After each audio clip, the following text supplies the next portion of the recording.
Please like, share, and subscribe to Kalingap JP for more videos.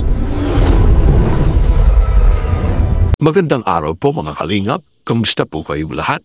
Sana ay nasa mabuti kayong kalagayan saan man kayo naroon ngayon. Naiwalaw, pag-uusapan natin ang isang mainit na pahayag ni Papa Eds tungkol sa mga nangyayaring issue sa Kalingap community.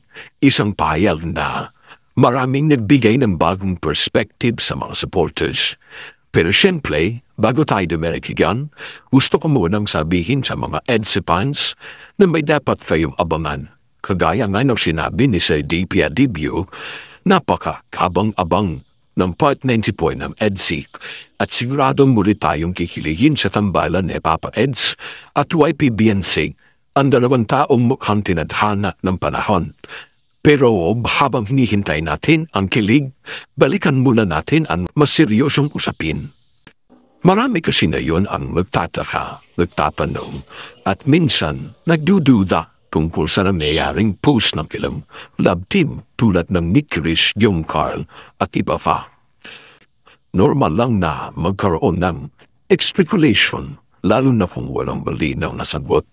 Pero dito pa pasok ang sinabi ni Papa Eds na dapat daw muna nating respetuhin ang desisyon ng leader ng Team Kalingap, si Kalingap Rob. Sabi niya, alam ni Rob ang ginagawa niya at hindi basta-basta ang mga hakbang na ginagawa ng isang leader na ilang taon nang nagbubuo, nagtataguyod at nagtatanggol sa isang komunidad na ang intention ay tumulong. Kung iisipin natin, may bigat ang salita ni Papa Eds, hindi siya yung tipo na mahilig magbitaw ng maanghang na salita. Hindi siya nagpapasabog, hindi siya dramatic, pero kapag nagsalita siya, may laman. At isa sa mga nagpatunog sa sinabi niya, ay nang banggitin niya, baka 1 buwan lang yan. Ang pose. Kaya tuloy, ang talong ng marami, bakit kaya? Confident si Papa Eds? May narinig ba siya? May alam ba siya na hindi pa sinasabi sa publiko? Posible bang temporary break lang? Para mapag-reset ang lahat? Hapong tutuusin, may punto siya. Kasi sabi din niya, ang Kalingap ay ginawa para tumulong. Iyon ang pinaka-ulang layunin. Ang love team, sabi niya, pampabuslan ng account. Pero hindi dapat maging sentro na komunidad. Hindi niya sinabing masama ang love team. Hindi rin niya sinasabing huwag suportahan. Ang point niya, dapat balanse. Kung minsan kasi, natatabunan ng kilig at Pando Mars ang pinaka-core reason kung bakit nabuo ang Team Kalingap. Minsan, sa sobrang tutok natin sa love team, nakakalimutan natin ang misyon. Tumulong, magbigay saya, magbigay pag-asa. Hindi natin may kakaila na tumataas ang tension sa comment section ngayon, iba't ibang opinion, iba't ibang pagtatanggol, minsan may mga nagdaaway pa, pero kung titignan natin mula sa pananaw ng isang leader, tama si Papa Eds, kailangan minsan umatras, mag-post, mag-ayos, minsan, hindi para mawala ang love team, kundi para linisin ang mga atmosphere, ibalik ang healthy environment, at siguraduhin na ang community ay nakapokus pa rin sa tunay na layunin. At dito mas lalo pang nagiging interesante ang sinabi ni Papa Eds, kasi kung totoo man temporary lang ang post, ibig sabihin, hindi pa tapos ang love teams, nagpapahinga lang, at kung nagpapahinga lang, ibig sabihin may posibleng pambabago, ayos o bagong sistema na paparating. Ala kaya yung bagong rules, mas organized na tamang content, mas malinaw na boundaries, o baka simpleng break lang para ma-refresh ang lahat. Habang pinag-uusapan natin ang mainit na issue, bumabalik naman tayo sa kilig ng NC.94 na sinasabing kabang-abang.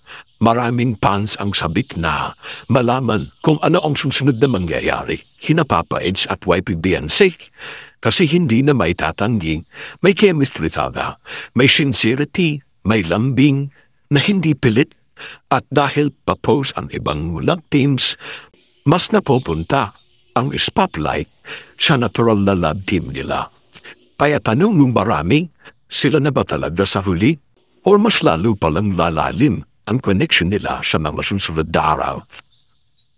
At syempre bilang mga supporters, nasa atin pa rin ang role na maging mahinahon, maging supportive at unawain ang mga desisyon ng leader ay para sa ikabubuti ng buong grupo.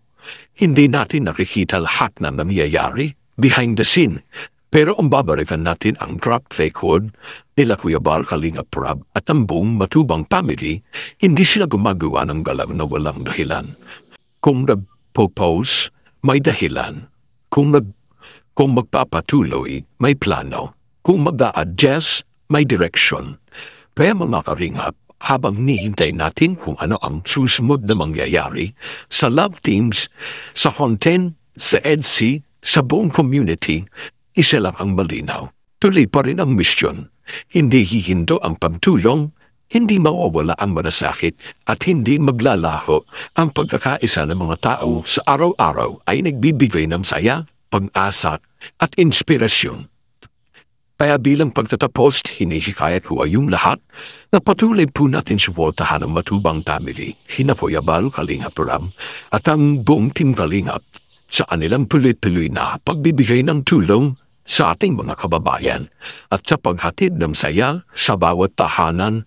At syempre, tayo mga Kalingap, gusto namin marinig ang inyong mga opinion. Ano ang pananaw niyo sa pahayag ni Papa Eds? Sang-ayon ba kayo na irespeto muna ang desisyon ni Rab? At excited ba kayo sa part 90 po ng EDC? Ilagay niyo sa comment section at babasahin natin niya sa susunod na video. Maraming salamat mga Kalingap. Hingat tayo palagi at God bless inyong lahat. Respetuhin na lang natin ang desisyon ng ng leader natin kasi alam naman niya ang ginagawa niya, hindi naman niya gagawin yung basta-basta yung desisyon na yun nang walang dahilan. So basta napapansin ko rin kasi sa mga viewers, masyado nilang personal na at para din naman kasi yun sa sa mga sa channel kasi medyo magulo na saka sa mga sa mga beneficiary nahihirapan din yan, hindi na porke masyado na kasing sila na masyado nang wala nang kaanuhan sa kanilang private life, ganun, medyo mahirap na din sa parang nahawakan. Sobrang exposed na May sa mga mga natuklasan na kanina lang, bali nagsimula daw sila yung issue ng pagiging sa job or tapos sa Netflix. hindi ko rin Kaya kasi tinigil talaga daw nila, pero ang hindi lang daw papayag kayo EDC at Radjoy. Franjoy. Ewan kung ititigil talaga matagal, baka isang buwan lang yan. Post lang naman yan. Oo, mabilis na. So, sa atin lang is maging na lang tayo, makisama na lang tayo sa desisyon ng leader natin kasi pag napuno pa, baka lalong mawala kayo mapanood. At yung mga hinahangaan nyo, din yun naman makita sa channel na lang nila. Di ba? Lahat nyo na lang suportahan siguro kasi iisa na naman tayo dito ng hangarin makatulong. Yun ang pinaka-purpose nito, hindi naman love team lang talaga. Ang Kalingap po ay ginawa lang para makatulong sa mga tinutulungan. At yung love team po, lang yan, parang medyo boost yan, nakaka-boost ng channel